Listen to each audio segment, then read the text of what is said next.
Assalamualaikum warahmatullahi wabarakatuh. Kembali lagi dengan saya Hamdi Romansa. Kali ini kita akan membahas tentang produktivitas primer di lingkungan perairan. Suatu ekosistem dapat terbentuk oleh adanya interaksi antara makhluk dan lingkungannya, baik antara makhluk hidup dengan makhluk hidup lainnya dan antara makhluk hidup dengan lingkungan abiotik. Interaksi dalam ekosistem didasari adanya hubungan saling membutuhkan antara sesama makhluk hidup dan adanya eksploitasi lingkungan abiotik untuk kebutuhan dasar hidup bagi makhluk hidup. Produktivitas primer adalah laju pembentukan senyawa-senyawa organik yang kaya energi dari senyawa-senyawa anorganik. Jumlah seluruh bahan organik atau biomasa yang terbentuk dalam proses produktivitas dinamakan produktivitas primer kotor atau produksi total. Produksi primer bersih adalah istilah yang digunakan bagi jumlah sisa produksi primer kotor setelah sebagian digunakan untuk respirasi. Produksi primer inilah yang tersedia bagi tingkatan trofik lain.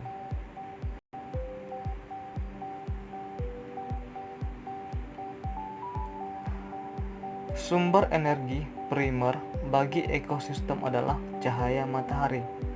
Energi cahaya matahari hanya dapat diserap oleh organisme tumbuhan hijau dan organisme fotosintetik. Energi cahaya digunakan untuk mensintesis molekul anorganik menjadi molekul organik yang kaya energi. Molekul tersebut selanjutnya disimpan dalam bentuk makanan dalam tubuhnya dan menjadi sumber bahan organik bagi organisme lain.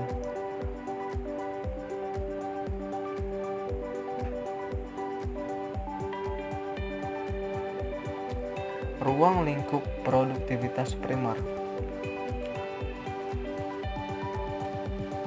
Sumber energi yang utama dalam pemeliharaan ekosistem perairan adalah energi cahaya matahari. Proses fiksasi cahaya biasanya melibatkan air sebagai donor hidrogen dalam mereduksi karbon dioksida menjadi karbohidrat. Proses ini tidak hanya merupakan bagian dari fotosintesis, dan sebagian bakteri fotosintesis dapat menggunakan sumber-sumber selain air untuk hidrogen. Selain itu, terdapat beberapa proses kemosintesis, yaitu dengan memperoleh energi untuk sintesis bahan organik dari perubahan kimia yang termasuk ke dalam produksi utama pada perairan, yaitu organisme autotrof, yaitu organisme yang menggunakan bahan organik. Reaksi kimia untuk fotosintesis 12H2O plus 6CO2 plus cahaya menghasilkan C6H12O6 atau glukosa plus 6O2 plus 6H2O.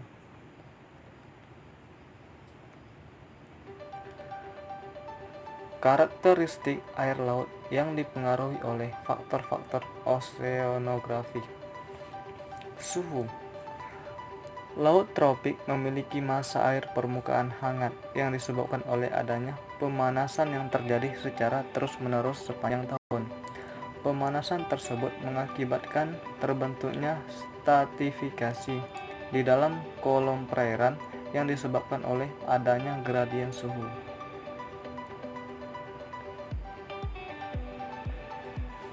Salinitas.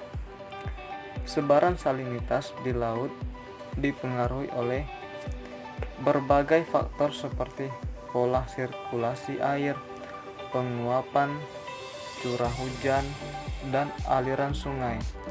Perairan dengan tingkat curah hujan tinggi dan dipengaruhi oleh aliran sungai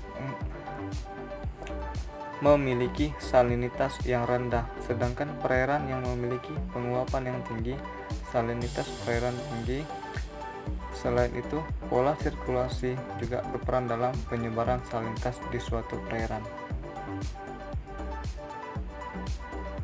Kemudian, densitas air laut. Distribusi densitas dalam perairan dapat dilihat melalui stratifikasi densitas secara vertikal di dalam kolom perairan dan perbedaan secara horizontal yang disebabkan oleh arus. Distribusi densitas berhubungan dengan karakter arus dan daya tenggelam suatu massa air yang berdensitas tinggi pada lapisan permukaan Densitas air laut tergantung pada suhu dan salinitas, serta semua proses yang mengakibatkan perubahannya. Suhu dan salinitas, densitas permukaan laut berkurang karena adanya pemanasan, presipitasi, runoff dari daratan, serta meningkatkan jika terjadi evaporasi dan menurunnya suhu permukaan.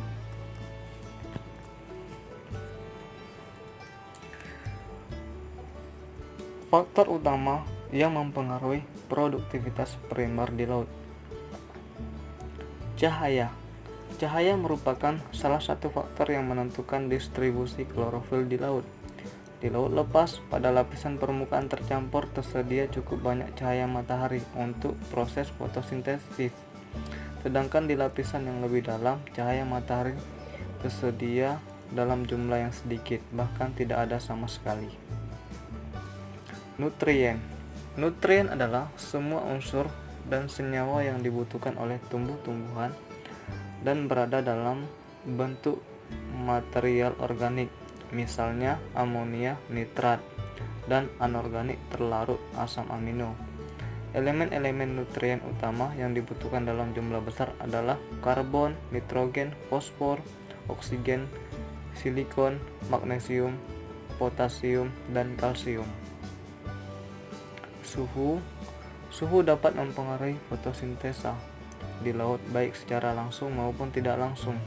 Pengaruh secara langsung yakni suhu berperan untuk mengontrol reaksi kimia enzimatik dalam proses fotosintesa. Baik, selanjutnya hubungan antara faktor oseanografi dan produktivitas primer perairan Indonesia. Perairan Indonesia yang merupakan bagian dari laut tropik dicirikan oleh cukup tersedia cahaya matahari, namun memiliki konsentrasi nutrien rendah. Keadaan ini mengakibatkan produktivitasnya sangat rendah. Seperti halnya produktivitas yang rendah bila dibandingkan dengan lingkungan laut lainnya.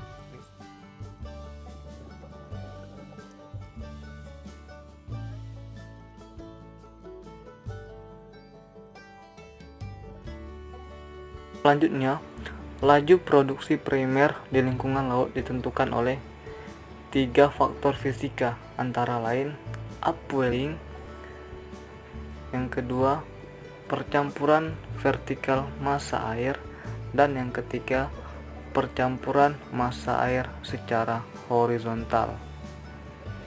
Baik, itu saja yang dapat saya jelaskan kepada teman-teman.